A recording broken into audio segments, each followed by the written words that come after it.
Yo, what's good? It's me, a guy all the way from Bed-Stuy, Habo, and this is the Art Block, a podcast about news, controversy, and interesting things happening in and around the art world, uncompromised, unfiltered. And there's a lot that I want to talk about today. First and foremost, I think my eyesight is getting worse because I literally cannot see the stuff in front of me. Like, I can see it, but I can't discern what it is. I mean, there are things that I know that I'm used to seeing, but like if this was brand new words, I need my glasses on. So I don't know what's going on with that. I think it might be some other external factors. But anyway, we're going to talk about guaranteed income for artists. We're going to also jump into the digital art exhibition I just had, a little recap of that, recap of Studio Museum Harlem's grand reopening, the Primal Season 3 trailer, the YouTube animation vibe that's happening right now. I think there's a great abundance with that.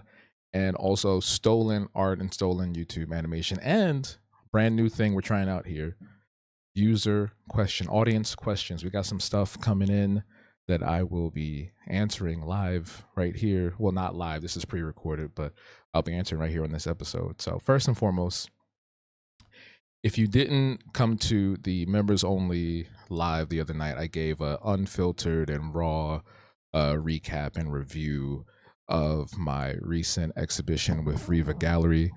And overall, I would say that it was good. I think being in this space among digital artists, I think was a great example of how the art world isn't just one thing or the other. I feel that a lot of people seem to assume that digital art is just a point and click, press one button and then automatic, you get your dinner, like in the Jetsons. Remember in the Jetsons, they would put the little tablet on a dish, they put it in the microwave, they press the button, and then it turns into a full course meal? Yeah, no, that's not how digital art works. Ironically, though, there's going to be footage of me drawing traditionally because I just felt like it. I tried different angles, different cameras, and I'm just trying to see what I feel is best. You let me know which you prefer, because one, I use the old webcam that I have, which is very low quality, and then I also use my old phone, my second phone, which is higher quality, but it was just like this looks like this is a huge space, but it's not. It's very small, so it's hard to really navigate when there's so many things next and on top of each other. So when I have the tripod and I'm recording, I can't really get a good angle or good look at what I'm doing. So excuse the lack of sleekness. It's a work in progress. Just like this whole show and this whole channel is a work in progress. I'm always trying to see what fits, what looks good, what doesn't look good, what makes me feel right, what makes me feel happy, and what makes you excited to watch. But no, the digital art exhibition was cool. Again, there are some things that I didn't that rubbed me in a particular way that I got into on the members only stream. I'm not going to say it here and now, but overall, I think it was an excellent exhibition, a great representation of digital art and digital artists, and also just really proud of my guy Amazia Thompson for curating alongside Snigda Kumar, excuse me. But yeah, it was cool. The photos are actually up on my site, so if you want to look at those, you can check them out right now. And tell me what you think. Also, when this is going up, today is actually the last day to go see it. So if you are in the New York area and you're watching this and it's still pretty early because this is coming out around like 12 p.m. Eastern time, head on over there and go take a picture of something. I don't know. Support your boy. Support the people. All right. But also on that same day was the grand reopening of the Studio Museum Harlem, and I have to say that was a massive cultural moment, something that I don't think you can experience more than once, because we had a gaggle, is that the word, the operative word to use here? We had a smorgasbord. We had a massive amount of people, black folks, coming through dressed to the nines. I mean, the fashion that we saw there, the vibes that we saw there, immaculate. on top of the fact that the museum was curated just masterfully. Whoever redesigned that museum, they they deserve a steak and a you know what. um but no, I was just floored and amazed by all the work that I got to see. I mean, anybody that you can think of that is a black artist and has been in the industry for a long time or is very famous or popular was in that showcase. I didn't even get to see the whole thing because when you get there, when I got there, where's my chapstick? I should put my chapstick on. When I got there, there was already a line coming out the door, and my stupid self didn't even realize how important and how huge the Studio Museum was or is to the culture. And while I was waiting, because it was supposed to be an Afrovisionaries field trip, when I was waiting for the Afrovisionaries to show up, my boy from another group, Black Men Bill, shout outs to Jaleel, he just randomly was walking down the street and he was about to go like buy a mop or something. I was like, yo, you might as well just, we chatting. You might as well just go inside here with me and we just have a good time. And he did. We did. We walked up in there and we started at the top floor. And it was just, bro, I'm telling you, it was like we saw everything, bro. Like we saw everybody. We saw everything. We didn't even see the whole museum. What am I talking about? But we saw so many great artists. We had Kerry James Marshall. We had Rashid Johnson was in there. I feel like he might have been in there. Basquiat, obviously, Adrian Piper. We had Tom Lloyd. There were so many great, amazing artists that I've heard of and haven't even heard of before. And if I didn't have to go to my exhibition opening that night, I would have stayed the entire way through because I think it was going until 9 that day. And we definitely gonna have to run that back. The Afrovisionary field trip. We're gonna do that. We're gonna do that again, December. I have to figure out the date. But it was equally awe-inspiring and just filled with raw emotion, just being among all that black art and all the black folks that was walking through. And it was just the exact example that I'm trying to lead with the Afrovisionaries group and with the things that I do is that black people do go to museums and black art is ubiquitous, black art is non-monolithic, and black art is everywhere. And on top of the fact that black art is a trend-setting culture. There's so many things there. Listen, and we can go back and forth about this. I've done this on threads and most people agree, but then you have some folks that come in and try to be trolly or whatever. But I feel like black art in general just moves the world. It in every facet, whether it's dance, film, music, visual art, anything.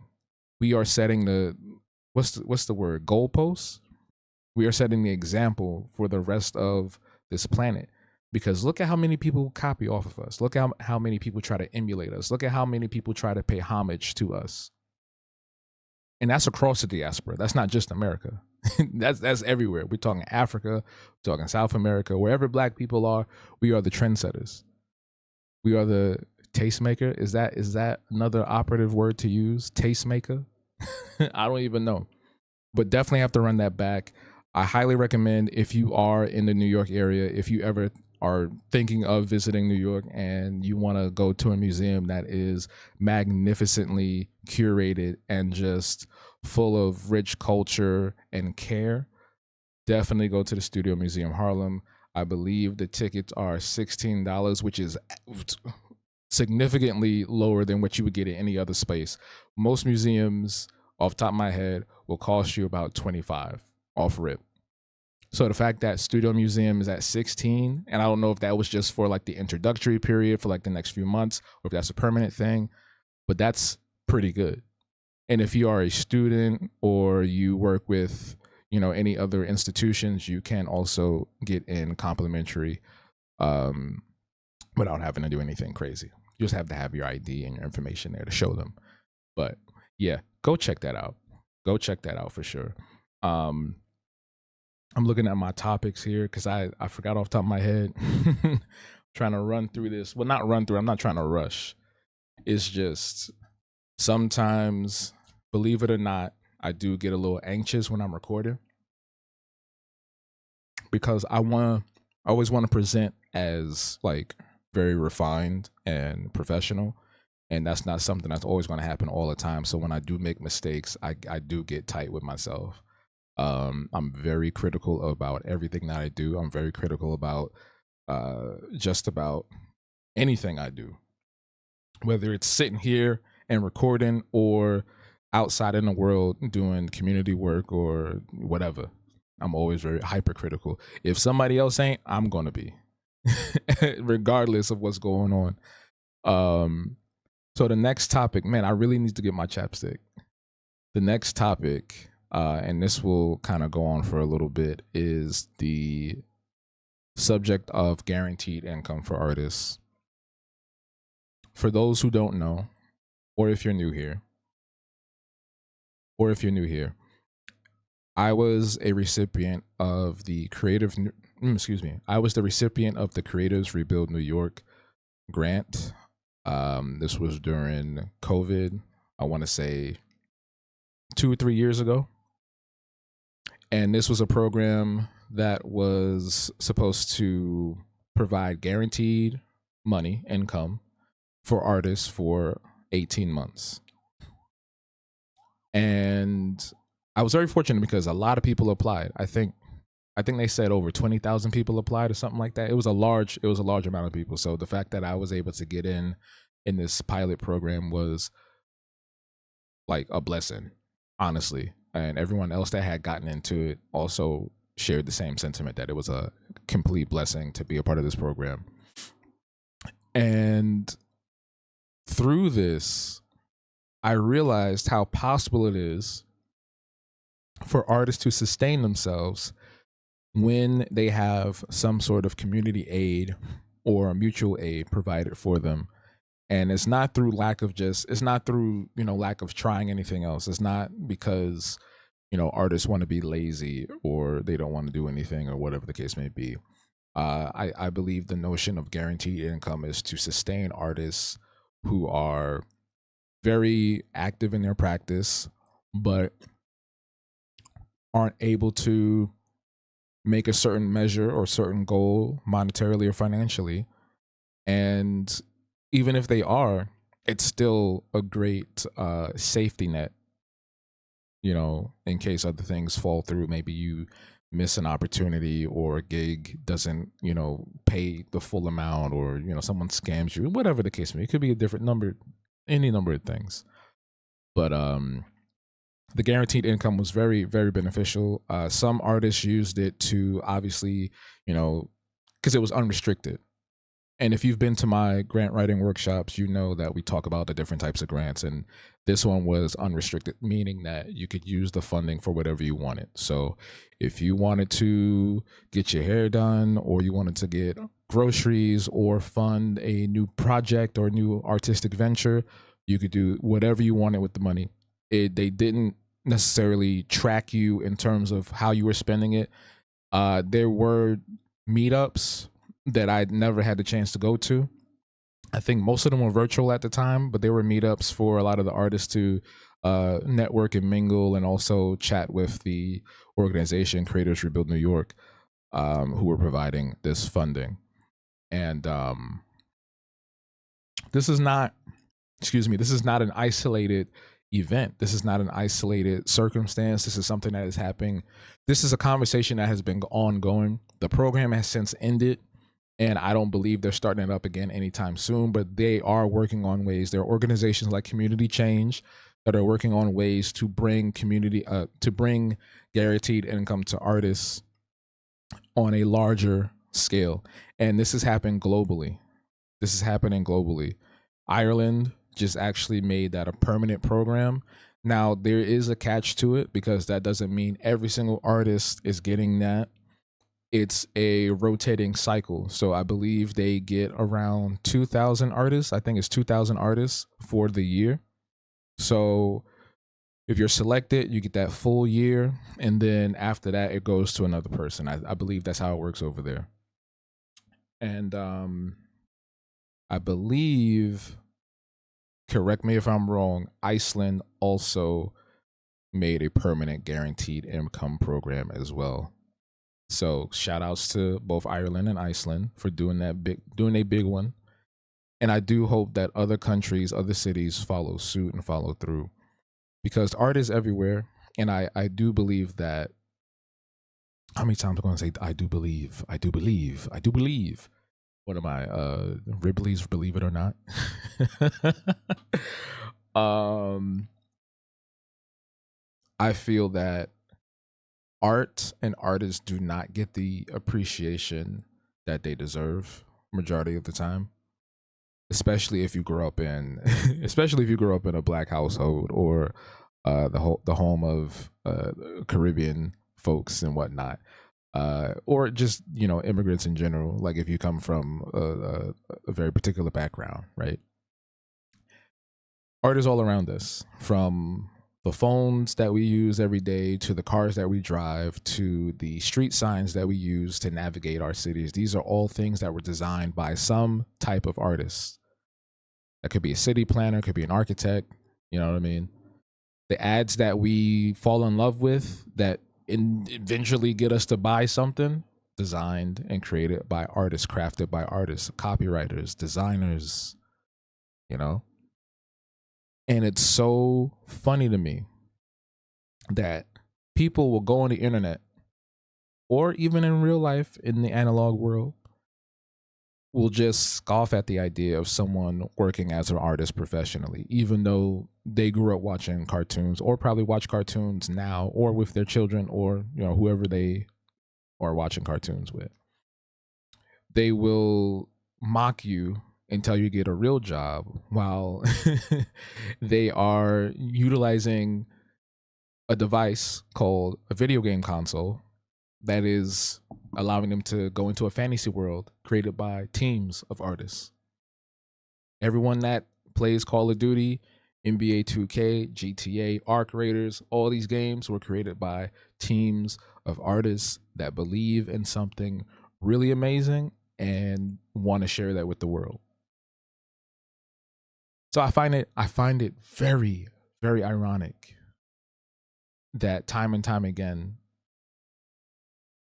art gets the shaft. And I guarantee you, even the people that are extremely famous, like an Amy Sherald or Kehinde Wiley, probably have gotten flack from their family members, even though they are world renowned and they sell for hundreds of thousands or even millions. You know what I mean? I think Frida Kahlo, rest her soul, just sold recently. I can't remember the name of it, but there was a Frida Kahlo painting that recently just sold for millions. And it's also unfortunate that that sort of thing doesn't happen until after death for most people. But I think that's been changing now. I think that paradigm has been shifting because we are now in this 24-hour news cycle, always online, hyper connected world. So it's much easier for artists to make a living than in prior eras. It's not easy. I'm not balling. I'm not balling at all. But I do believe that we have greater opportunities and access than our predecessors did. There are so many grant opportunities. Grant opportunities, art residencies, gigs, and job offers out there. It's not guaranteed that you're going to get every single thing that you apply to, but they do exist. So, with guaranteed income, I definitely want to be one of those people, one of those artists that are fighting for that. Because if we can get that moving for artists, then we can possibly also get that moving for the greater community as a whole. Imagine a guaranteed universal income for the entire country. Now, I know some people argue with that and say, oh, people are just going to, buy stupid stuff with it. And it's like, so what? That's their choice. It's not going to necessarily affect you unless it's something that will affect you. Let's say they get weaponry and they start, shooting. But that's like a very, very micro, small chance of something like that happening. It's really weird because when the topic of guaranteed income, universal income comes to play, it always feels anti-black. It always feels anti-immigrant. It always feels anti-something, right? It's like, oh, we can't have that because then the blacks are going to have money. It's weird. Um, so yeah, I would definitely implore everyone that's listening and watching this right now to look into this, research it, join a local organization that might be currently working to bring this to your city. I know for New York, there's a few. We have the Laundromat Project. We have Creators Rebuild New York, which I think did disband, and it's now Community Change that's leading the charge for that. Correct me if I'm wrong in the comments. And I know there's another one, but I can't think of the name off the top of my head. But there are a few. There are a few. And I believe it would just be great. And obviously, it's a rigorous process. And I know some of you might be watching this now and saying, like, oh, yeah, I can get that, da da da da. But it also really depends on who you are as an artist and what you are striving for in your career. It can't just be like someone that doodles every now and again. Like, all the people that received this were career professionals, right? And I think one of the most important things to make note of is that we live in two different art worlds right now. And because we're hyper connected, there's a lot of lines blurring. And this is no disrespect to anyone. This is no disrespect to anything. But I do believe that we live in two separate worlds. We have the hobbyists and we have career professionals. And I feel like a lot of the times those two kind of intermingle in a way that I don't want to say dilutes, but just causes a little bit of confusion. And I don't mind that because I think in that merging of these communities, there could be much learned from one another, right? For me, I feel like because I'm so hyper focused on, being very matter of fact and organized and meticulous, that I sometimes forget to slow down or take time for myself, which is what a lot of casual or hobbyists like to do, casual artists or hobbyists would like to do. And from their side, I also feel like when you talk to a career professional, there's a level of confidence that you can gain from learning about what they do and just also being introspective about yourself. I don't know if that makes sense, but I feel like I've spoken to a lot of people who just do it for fun. And I feel like being a career professional is fun, but I want to say that when you're a hobbyist, from what I've gathered from people talking to me, is that there's a lack of self-esteem in a sense, a lack of self-awareness in a sense, low confidence in terms of their abilities or their skills. And I'm like, no, there are so many people. There are so many people that I've met in the last year and a half that are phenomenal visual artists. We're talking illustration, we're talking animation, we're talking comics, There's a gentleman that I know of, and I wouldn't even consider him a hobbyist because what he does is just beyond anything I've ever seen. But his name is Lee P. Walls, or is it Wells? Oh my God, Lee, I apologize. If you're watching this, I apologize. I met him a year ago. Yeah, last year when I did the Black History Month exhibition at Riva Gallery, and he was part of the show. And I tell you, that was some of the best stuff I've seen in a long time. His work, his line art, his character designs are chef kiss. And when talking to him, I realized a few things. I realized some things about myself, and I realized a lot of things that I project. And I try to be mindful of this because not everybody's trying to be like super hardcore, super professional, super, clean cut or whatever the case may be. Some people just want to have fun or just do it whenever they feel like doing it, right? And that's something I learned when talking to him. And I believe and I know, it's not even believe, I know when we spoke, because we talk every now and again, he learned about some things that he didn't think was possible. like finding grant funding for projects that he wants to put together, you know? So all in all, I think we should all strive for this movement. I think the guaranteed income movement would be beneficial for everyone, not just artists, because the more funding that we have coming in, the more that we can put back into our collective community, and the more that we can, and this might be a little bit hyperbolic, or too idealistic or optimistic, but I feel like if we're able to get funding to put back into our communities, then we can have more control over how things play out, because there's a great number of institutions, whether they are galleries, museums, or nonprofit organizations, that are run by folks who think they're bigger than the program. I'll put it that way. There's a lot of ego within the art world, and I've seen it firsthand. I've experienced it. Ego gets in the way of progress. Ego gets in the way of community. Ego gets in the way of everything.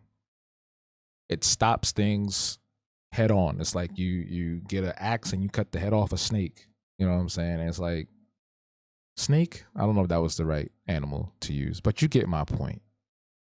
Ego ruins everything. And I feel that if we come together collectively, we can start to strip that away. We can strip that power away from the individuals and bring it back to the people. So that's all. You may not agree, but I feel that that's how it works. I feel, I believe. I feel and I believe. That's like my two catchphrases. See how critical I am of myself? See how I'm just like so hyper focused on words that I'm saying? I'm trying to sound all, like, oh, hello, I'm on a podcast. I'm proper and I know things and I can say stuff and I'm so amazing and all that. But I just need to chill and just relax, right? That's what it's all about at the end of the day. And I appreciate y'all for watching, and I appreciate my Patreon members as well. If you would like to join, you do so today, because your support keeps this show going. Your support keeps all the projects that I do moving forward in a direction that is steady and secure. Joining today would grant you access to early episodes of the Art Block, behind the scenes, and so much more, including private events, private live streams, members only live streams, and other comics and art and all kinds of stuff. It's great. It's a great opportunity. Join today. I do want to make that. I got to make another video, because I'm working on right now. I'm working on revamping my avatar, like the animated avatar that you've seen in the other videos and whatnot. I'm working on a new version of that I want to start utilizing in my Habbo Speaks videos and in other spaces. And I gotta record. I have to re-record the Patreon video, and I have to re-record. There's something else I have to re-record. There's a few things. So there's always something going on. There's always something to do. There's always something to do. So I'm looking at my phone again. The next topic. Okay. Let's talk about, if y'all haven't seen this, Primal. Primal is a show by Genndy Tartakovsky, who is best known for his work on Dexter's Laboratory and Samurai Jack. He put out a show, I think it premiered maybe a couple of years ago on Adult Swim, and you can watch it on HBO Max. It's called Primal, and it's an amazing cartoon. It is amazing. It's an amazing show, period. And it stars basically, it's like this, I guess you can call it an anthology almost, in a sense, but it's essentially following the story of this caveman and his dinosaur, buddy, his pal.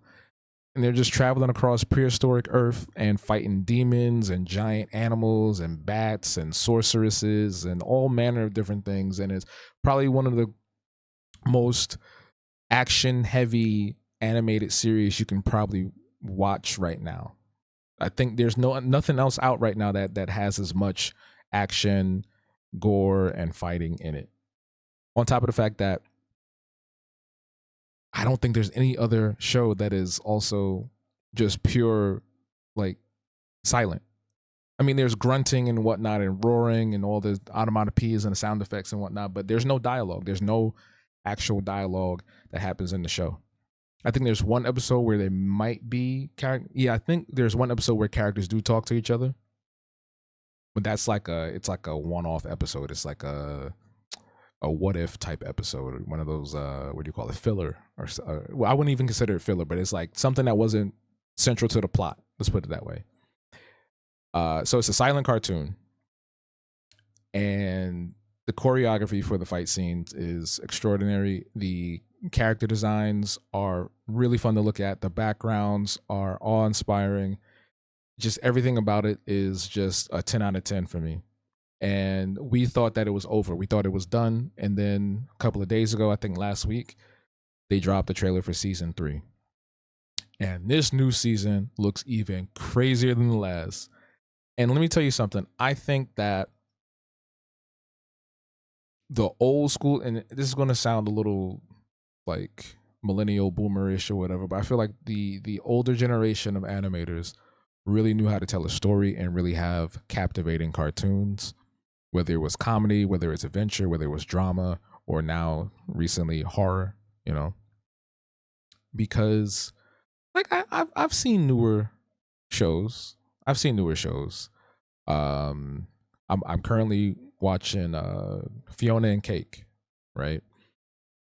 But there's elements of Fiona and Cake that just don't hit the way a show from an old school 90s animator and director can put out. And this is not like pure and utter disrespect to the people that work on Fiona and Cake. I think it's still a fun show. I do also feel that there are some major problems with it that I'll just get into it. I'll just say this. Anything that has been created by Rebecca Sugar or Pendleton Ward has this really offbeat, like, appropriation of AAVE. That's African American Vernacular English. And no one talks about that. It's mad weird, right? Like Adventure Time, Fiona and Cake, Steven Universe, but specifically specifically Adventure Time and Fiona and Cake. The characters just talk weird. It's like that. It's like they took how black folks talk, whatever they, knew from the internet. They filtered it through their white suburban, like, awkward vibes, and then it regurgitates and comes out as like some sanitized, like, quasi Disney gobbledygook. I was talking with somebody the other week just about that, because I like that throws me off all the time when I'm watching these shows, specifically Fiona and Cake, because that's the new one that's out now, and I'm just like, why are they talking like this? Why can't you just talk like regular? Why are you trying to sound black? It's like, this isn't Gen Z slang. This isn't internet lingo. This is black culture. And you've taken it and you've appropriated it and you've bastardized it, honestly. So sometimes it's a hard watch, especially when characters start saying certain things or using certain words that I've used growing up or currently use now, and it just sounds just weird coming out these characters' mouths. It does. And if you know what I'm talking about, you can comment below and tell me I'm right. I think there's a dissonance. There's a big gap between those two. And I'm not saying one is better than the other, one is worse than the other. In some cases, there are things that are worse. But it's kind of like this conversation that people are having now with hip hop and rap in the music industry, how you have the craftsmen of hip hop that are either extremely good with lyrics or they're good at just making you feel good, right? With a nice beat and just some whatever words. And then you have folks that just are putting things out because it's snappy. It's like the TikTok moment and it gets a lot of play, and then they dip out and do something else. And I feel like a lot of the no, let me not say that because I don't want to be misquoted if people watch this and be like, oh, he's blah blah blah. I feel like there is a selection of animation that has been coming out in the last few years that doesn't have that same level of craftsmanship, that same level of care and detail. And I feel that so many of the shows that have come out have this sanitized feel to it, this sanitized aesthetic to it. And I'm not saying that that's better or worse. It depends on how you view things. You know, it depends on what your interests are and how you align yourself with media and yada yada yada.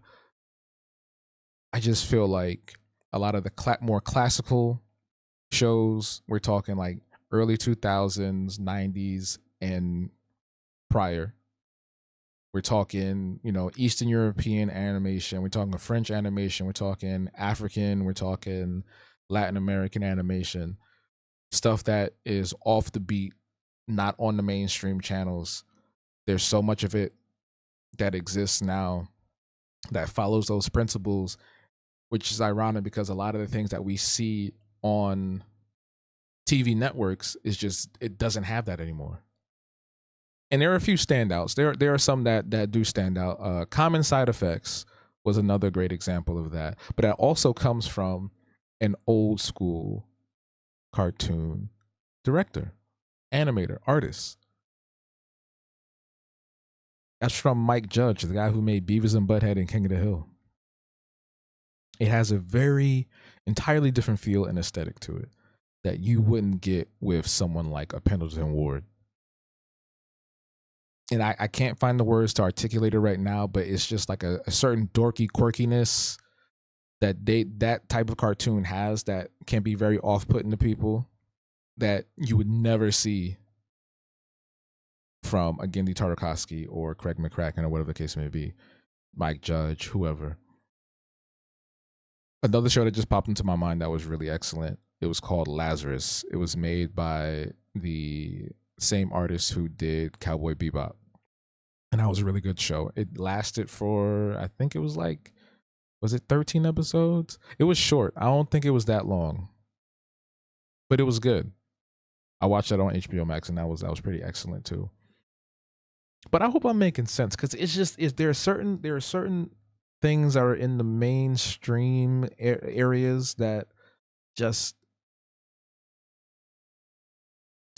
I don't know. Because like a lot of the stuff we watched back in the day was mainstream, but it had like depth or character to it. There was a certain love that went into these shows, you know. And I feel like the same could be said for every other medium that has become sanitized, especially if you look at something that is a long-term franchise or something that's existed prior to the big social media boom.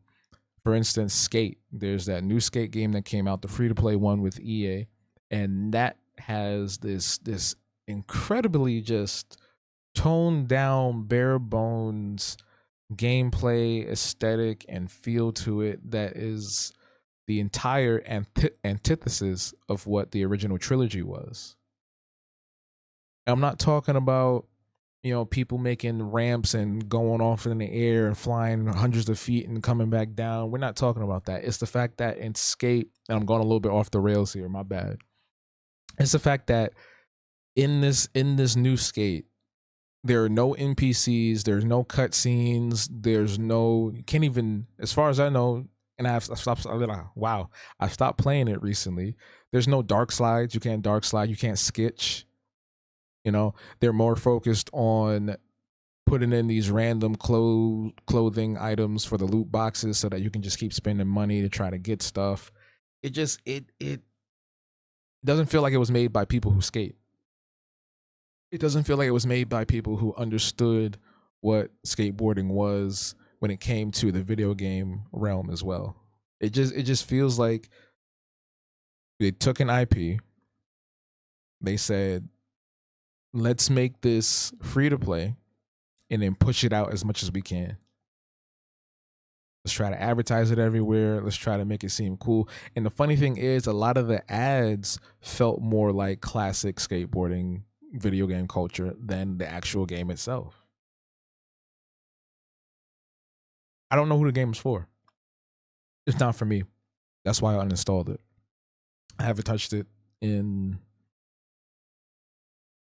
I'm lying. So I did log on. Don't judge me.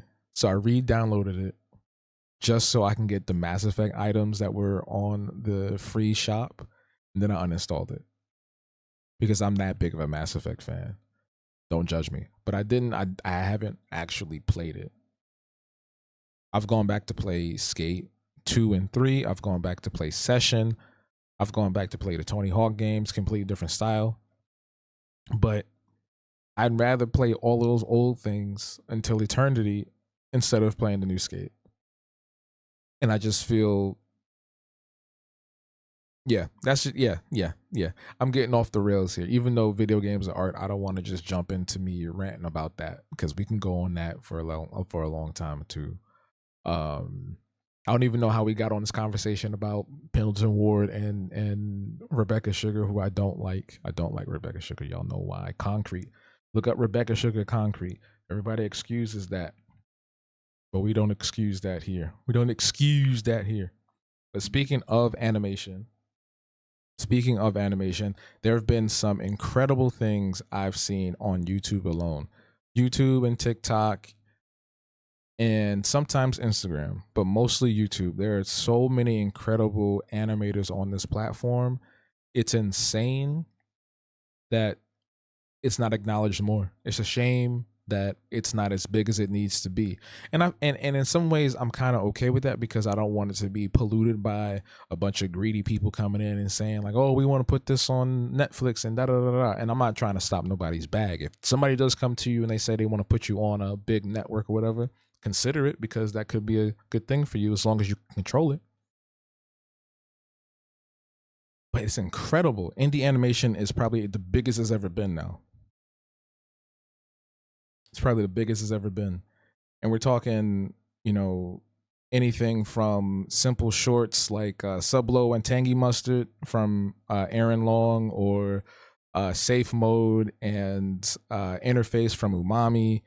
There was somebody new I just found out about the other day, but I also follow this channel called G Kids or something like that, and it's basically this hub for a bunch of indie animation submitted to film festivals, and it's just incredible work, honestly.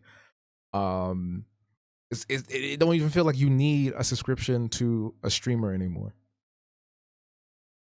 It almost feels like that because there's plenty of independent animation for you to check out. There's tons of old school stuff that's being uploaded to YouTube as well.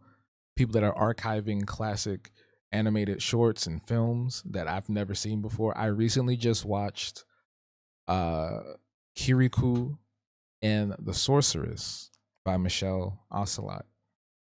And that was such a magnificent film. Yo, we just watched that in the Discord for our watch party, our monthly watch party. We do that every month. And we definitely will have to run that back. We're going to have to run that back because I know some people wanted to watch it and they weren't able to come. We're going to run that back. I want to say definitely now might be one of my top 10 of all time because it felt like, and I don't know if anybody watching or listening to this right now has ever gone to like a cultural center, like a school trip or whatever, and like they'll do like, or somebody's come to your school and they do like a African folk tale or folklore story, and the way they read it and play it out, you can kind of envision how it's in your head. This feels like that, but actually personified in the form of a cartoon, in form of an animated film. It felt like a classic African parable played out in real time in front of you with some of the coolest character designs and backgrounds and animation that you could ever see, especially for the time that it came out, which was what, the 70s. I even bought it on DVD. I have it on DVD. back there. Y'all probably seen it before on the stream I showed y'all. Because as soon as I saw the clip of it, I was like, I need to have that. I need to have that in my collection. And I highly recommend, if you haven't seen it, please do. Please go watch it wherever you can find it. It is, especially if you black, especially if you love animation, it is a must see. It is a must watch. The film exceeded expectations, not that they were low, but it exceeded expectations in every way. I was moved emotionally. I laughed. I teared up a little bit. There were a lot of emotions that I was experiencing watching this. And honestly, I'm surprised I never heard about it before. I'm honestly surprised. Because apparently it is one of the biggest films in France. Like, it's a very popular film. And I want to say they did two, three, four more films after that, but I think the other two were like kind of retellings of the original film, like a soft remake or reboot or something like that. Correct me if I'm wrong, but either way, y'all should check it out. Kirikou and the Sorceress by Michelle Ocelot. They employed a bunch of West African actors and children to be a part of the film, and I think that was the best. Excuse me. I think that was the best decision that they ever made. Because otherwise, it probably wouldn't have gone well. Probably wouldn't have gone well. All right, we are going through our topics, and we're going to get into our user audience questions soon too. I'm excited about that. This is something that we're going to do often with the show. Let me know how I'm doing. Let me know how I'm doing. I haven't done one of these in a while, so again, I'm all up in my head. I'm just like, I hope I'm saying stuff that's cool and remarkable. You know, I don't want to be sitting here wasting time or just yapping. You know, people be like, oh, that bro yapping, bro yapping, bro yapping. By the way, this hat is going to be going away soon.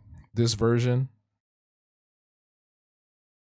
I don't know what I was doing just now, but this version of this hat is going away soon. There's going to be a new version coming out probably at the top of the year in 2026. It's going to be a new version of this coming out.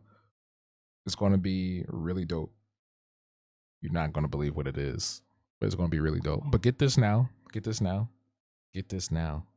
You can see it. You can buy it. You can buy it straight from here on YouTube. It's like below, down below, or whatever. All the links are down there too for anything else that I talk about, by the way. Did I mention this is episode 29? Welcome to episode 29. We're almost at 30. Almost at 30. It's funny because I've podcasted before. Podcasting was huge and became such a ubiquitous thing. Like, everybody had a band back in the 90s. Everybody has a podcast in the 2020s. And I had a podcast called Fringe to the Future. Then it was shortened to Fringe Future Podcast. And at first I was doing it on this thing called Mixler. I think it was called Mixler, Mixlr. And I was interviewing, and I don't have any of those interviews. I used to have, I don't know what happened to the files. I used to have files that I downloaded from the site, and I don't know what happened to them. I think I lost them. They got deleted, or I don't know where they're at. But I had a few different interviews on there. And then I started doing a video podcast with an old friend of mine, and that lasted for maybe a year. And then I started doing the art block, and now we're here. This is like a spiritual successor to all of that. Anyway, I lost my train of thought. I don't even know what I was talking about. I don't even know what I was talking about. Oh, stolen art. Which is funny because it's all revolving around YouTube. So there was this channel that I found on TikTok, and the artist was talking about how, and I'm trying to, let me pull this up really quick. Whoa, why is there sound coming out of my phone? How dare you? Again, this is unedited, this is raw, this is unfiltered. We just vibing.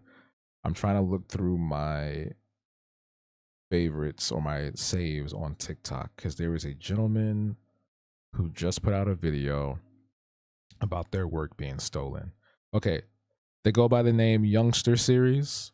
I feel like I've seen his work before, but I'm not on that side of animation, TikTok, or the art world when it comes to the internet. I'm more on the black side. This artist is very popular, and apparently there is another YouTuber who has 5 million subscribers who stole his work, and basically kind of like every little animation. So this person would put out these original animation memes, like very simple characters about little things, little jokes that would come up in his mind or whatever, like meme quality stuff. And this other channel would take some of those videos, trace over them, change like maybe one or two things about the character, or make a whole new character altogether, but it would be off the bones, like literally the same style, same frames, same line art, same everything. It's just the character is different. Stole that, and this thief, this person, is making tons of money off of, well, I don't know about tons of money, but it's making money off of this other YouTuber, this other artist's work, which is wild. And art theft is something that existed before the internet even was conceived. You know, that is something that has permeated throughout the entirety of existence for as long as art has been around, for as long as people have been around.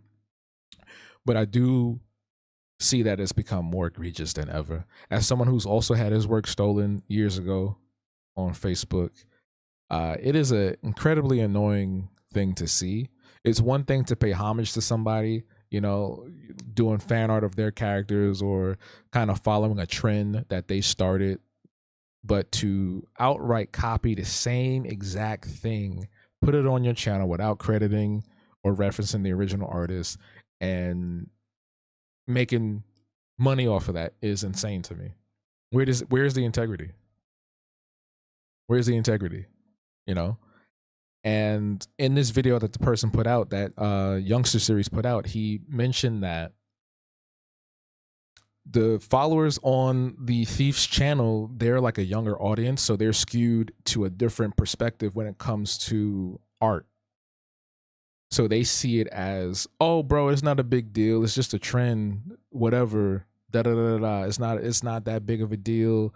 It's fine because this is just a meme or whatever the case may be. And it's like, damn, there really is a whole generation of young people who don't understand the gravity of the situation, who don't understand the integrity of being an artist, who don't understand that this level of theft, if it was done in other spaces, would put that 5 million YouTuber thief in a whole different, like, he would be ousted. He would be ousted. Had he stolen, and you notice he I don't know how many followers or how big youngster is, but I'm pretty sure that thief wouldn't steal from a bigger channel or a bigger artist. So it's crazy because on top of the fact that he stole the exact type of animation, the exact frames and everything, the joke, even the joke, there's like some legal loophole that he did because apparently YouTube can't go after people from other countries. And I want to look into that a little further because I don't believe that. I can't believe that to be like 1,000% true. There's got to be some legal ramifications for, you know, theft of intellectual property, no matter where you're from, because Nintendo and Disney do that all the time. They be attacking people from all over the world.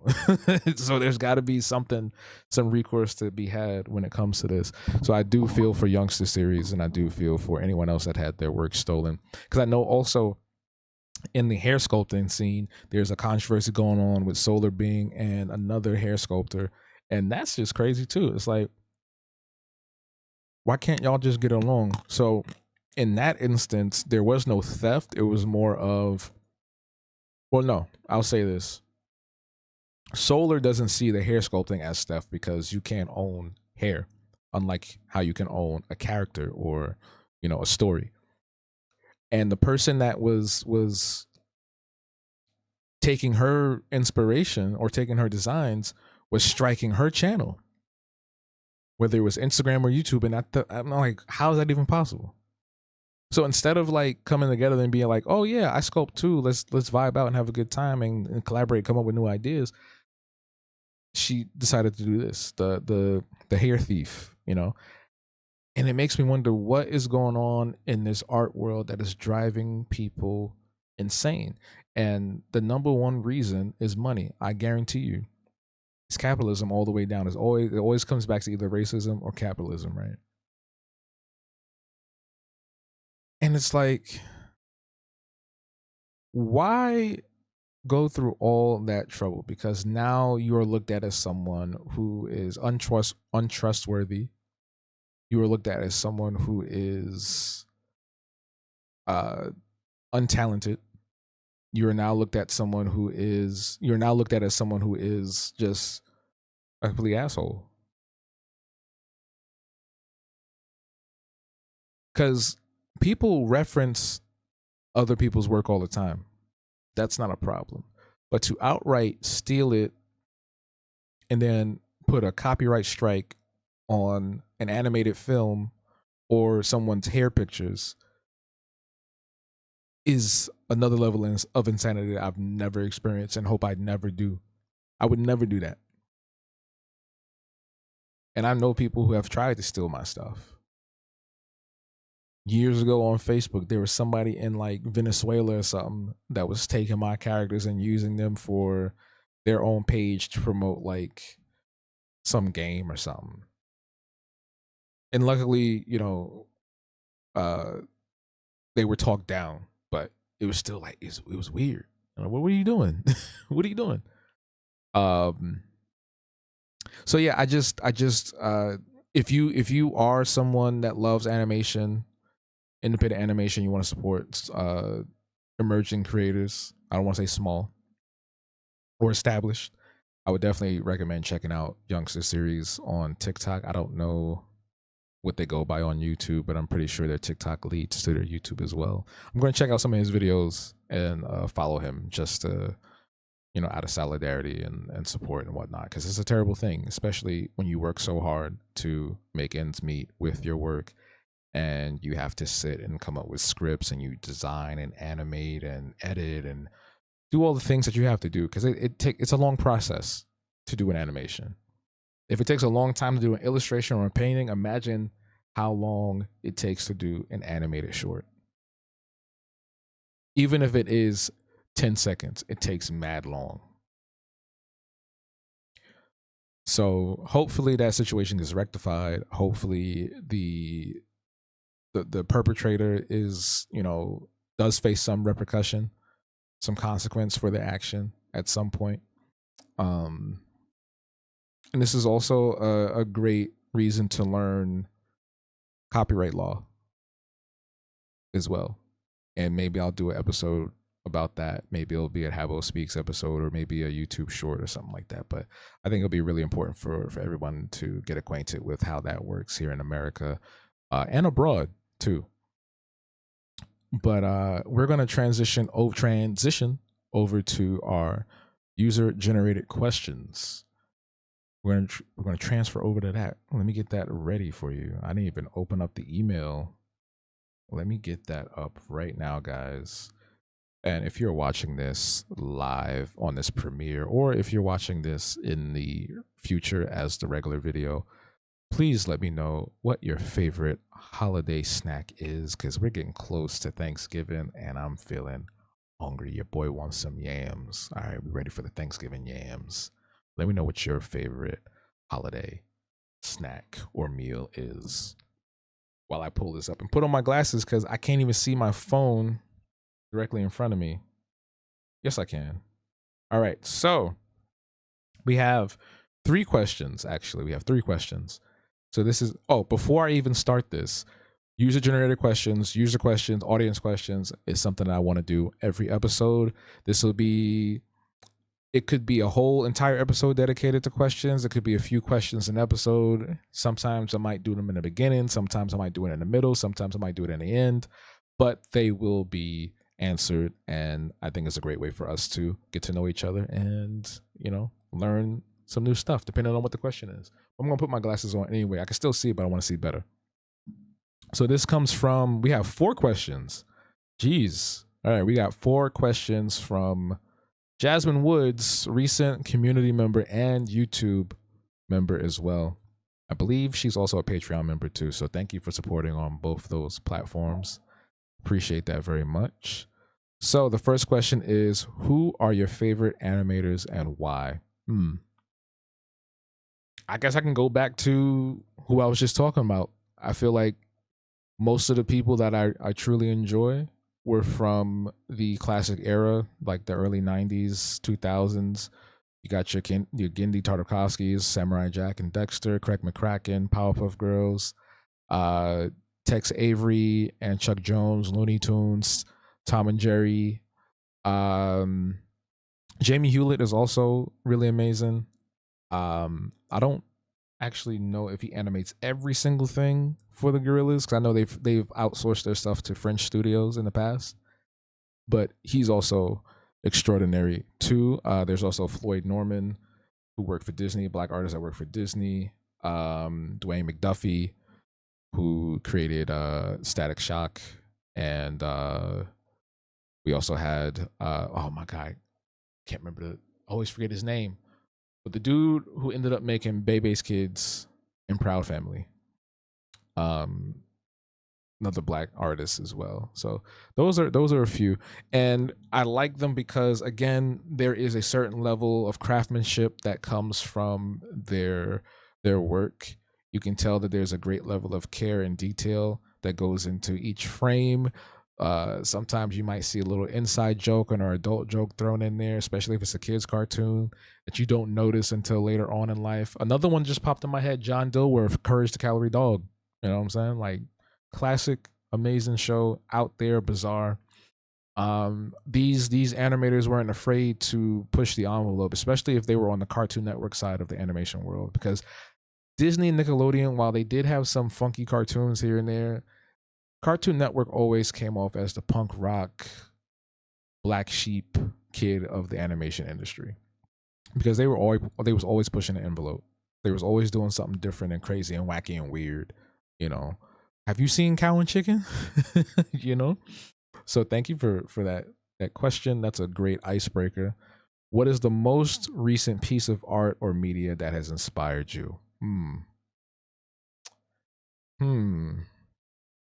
I did just get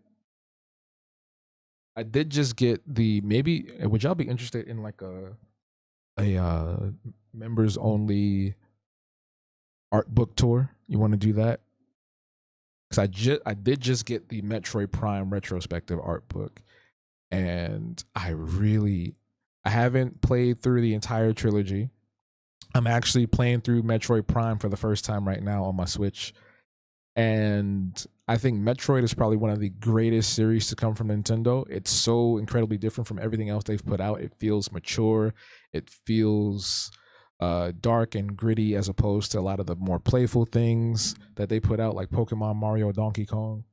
And the art book has such incredible work in there. I love sci-fi art and aesthetics, especially when it revolves around like surrealistic elements or isolationism. Just like the big brand, like the scale of, like, you know, the environments in juxtaposition to Samus being walking around and whatnot. It evokes a lot of Mobius aesthetics, if you're familiar with him, who's also known for that. And I don't know, it's something about that particular art style that really speaks to me. And yeah, I'm just excited to dive into that. I just got that book, so I'm excited to dive into that. Hopefully that's a good answer for you. What is my favorite go-to snack?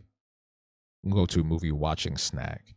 You know, recently, because I've been making a concerted effort to go to the movies more. So I've seen, the last few movies I've seen are Weapons, The Long Walk, Sinners, Fantastic Four.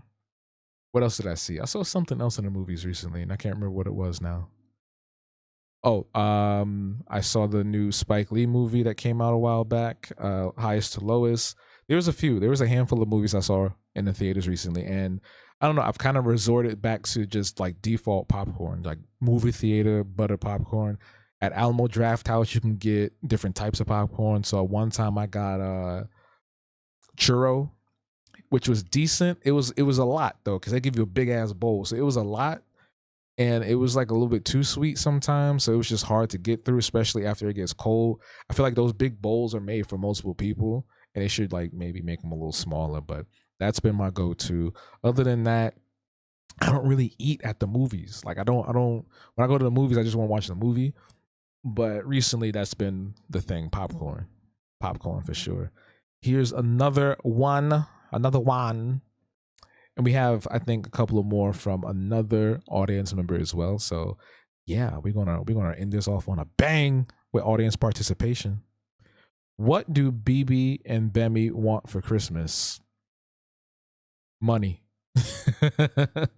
Give them the money. Get in the bowl. Our next set of questions, and I'll do two of these because I think we have somebody else, or I can save that for another time too.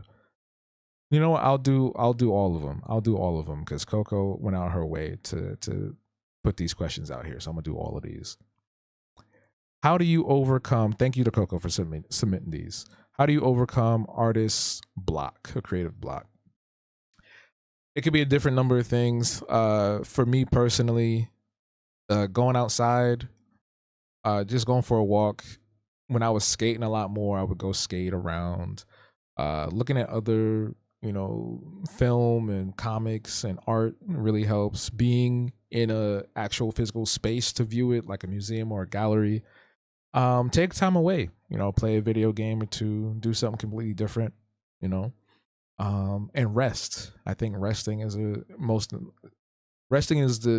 important thing for everything everything in life. So taking time to rest and just chill out, it's also really important. So that definitely helps for me. For other people it could be different things, but that's for me.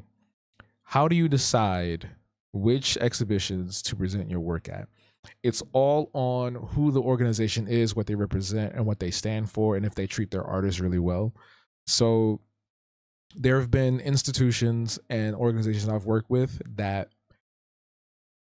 they put on these exhibitions or shows that are very lackluster, or they don't really do a lot of artist development and helping to achieve a specific goal, whether it's to sell the work or to network. I feel like if you're going to host and curate, that should be also part of your job, to make sure the artists are seen and heard in spaces, especially for an opening night, especially for any workshops or events that you do throughout the exhibition, if it's something that's a month long or so. um so that's important. Like I feel like I have to align with you in some way, especially politically. If you are, you know for black people, if you are for black liberation, if you're anti-fascist, if you're anti-capitalist, these are things that I keep in mind. And it's not going to be a guaranteed thing every single time you link with an organization or a curator or a gallery space, but that's important to me. That's important to me. One thing I will not ever tolerate is AI. If you are someone that uses or celebrates the use of AI, then 9 times out of 10, 10 out of 10 times, I should say, I'm probably going to avoid working with you. I'm most likely going to avoid working with you. So that's how I decide. um, and also, if the gallery space is depending on like how known they are, I think that would be like the first thing to consider, because I want to be able to showcase my work to a brand new audience, a broader audience, right?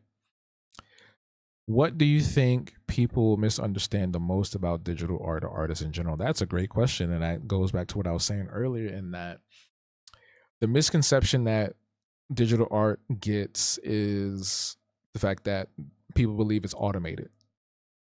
I remember years ago when I was on Twitch, when I first started streaming on Twitch, I was doing live drawing there. and there were people that would come in and be fascinated by it. And there was one person who was part of the community back then that said something just like wild to me. And I was like, I almost like was about to curse her out. I was like, yo, what? And she said, oh, I thought it just did it for you. I didn't know you was actually drawing. I'm like, what? What? It was something along those lines. I just felt so taken aback by that. So I think that's the biggest misconception, that it's easy, that it's something just super, like convenient. And it's like, no, there are as many problems or issues that there are with traditional art. There are the same amount or more or different types of problems when making digital art. But everything I do, if you've been to my live streams, if anyone has been to my live streams, you see me draw by hand. I'm always drawing with the pen. This is my hand. I don't type in a prompt. Photoshop doesn't do it for me. It's all me at the end of the day. So I think that's the biggest misconception. There are others, but that's the biggest misconception, that digital art is just easy, or that it's lesser than because it's done on a screen and people just don't understand. That's typically what happens. Like, oh, if it's not on pen and paper, if it's not a brush and a canvas, I don't understand it. Therefore, it's stupid. And then there's the last question. How would you define your art style, and how long did it take you to define it? How would I define my art style? Now that one, I gotta sit for a second for that one. I would define it as rebellious, nostalgic.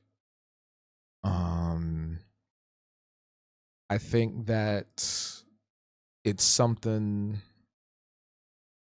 that definitely stands out when it's shown amongst my contemporaries, for sure. How long did it take me to get here? My entire career, honestly. What you all see now is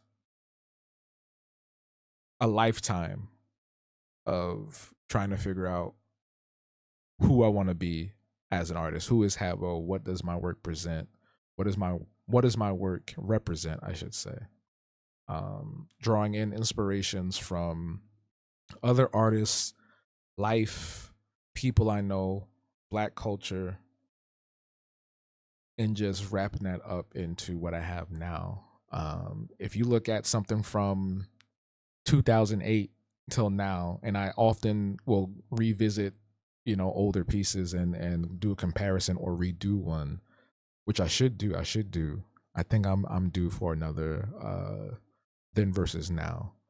But it's taken me my entire life, and I would say it's been refined within the last 5 to 10 years. I think it's been there, and it won't stop. I think there's always going to be room for growth and things that change for every artist. If you look at gorillas, or you can't see them because it's cropped, but if you look at the gorillas and the work of Jamie Hewlett, when he first started the band's character designs, they look completely different, and they don't look bad. They just look completely different from what they are now, because he has grown as a creative, and that's something that I know will happen too as I age, as I gain knowledge, as I experience new and different things.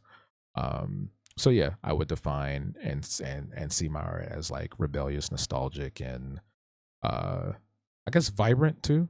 I don't know if that is exactly what you were looking for, but that's how I see it. But that's all the questions for now. There were some more, but I know this is going a little bit over time. I will get to that one for episode 30, which will be, I guess, next week, or maybe do I skip a week? I don't know. But that's going to be it for this episode. If you enjoyed it, make sure you hit that like button. Make sure you comment below and tell me what your favorite part was. I still want to know what your favorite Thanksgiving meal or snack is, for real, because I might want to try it. But yes, thank you all for watching, and please, if you definitely want to take this a step further, I highly recommend and implore you to join the Patreon, habtoons.com. Patreon.com/habtoons. The link is in the description below of this video. You can go straight over there to sign up. and you'll be able to access, first of all, you'll be supporting this channel. You'll be supporting myself as an artist and all the projects I do. You'll be supporting this podcast and helping it to grow and helping us to have a foothold in independent Black art and media, because it's important now more than ever for us to really make a stand in an ever-growing, cynical, and capitalistic media circus that we have right now. I mean, there's so much stuff that's just terrible. So help a brother out. Go join, throw some dollars, throw some coins my way.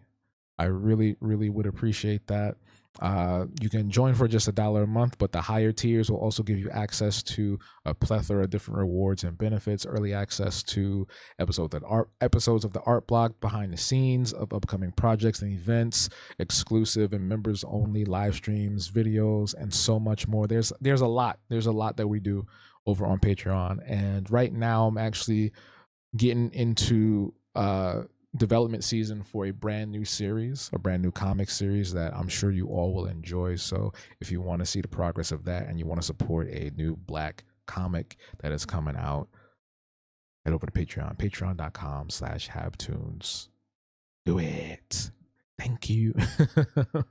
But that's going to be the end of this episode. Until next time, until we see each other again, until the next live stream or next video. Come through to the live streams too. I do one every week, so make sure you follow the schedule, by the way. But until next time, habtunes.com/schedule. Until we see each other again, stay true, stay you. We out. Deuces. And happy Thanksgiving if I don't see you until then.